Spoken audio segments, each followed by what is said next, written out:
Hi, it's Heather.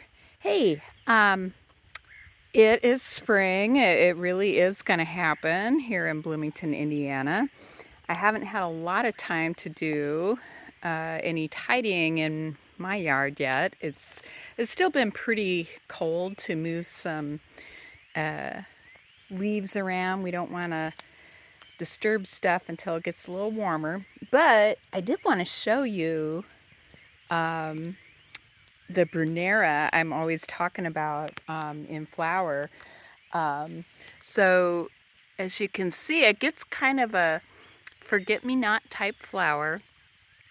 And, um, if you've ever had trouble growing forget-me-nots, they are biennials. I've always had trouble with them.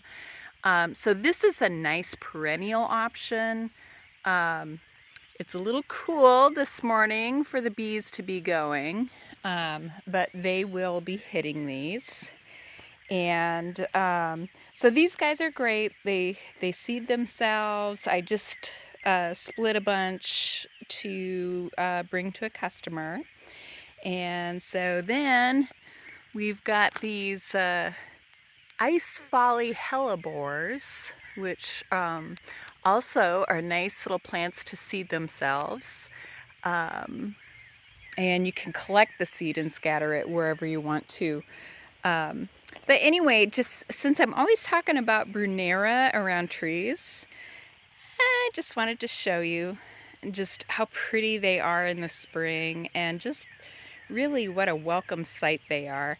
And two, so Brunnera, they do like to have a little bit of shade. They're going to look their best then. And, so if you do have trees which make the shade, and you have squirrels, the squirrels are going to help you plant more because they run through the plants when the seed heads are on, and that kind of helps scatter them too. So anyway, if you have critters hanging around like birds and squirrels, put them to work planting the right plants.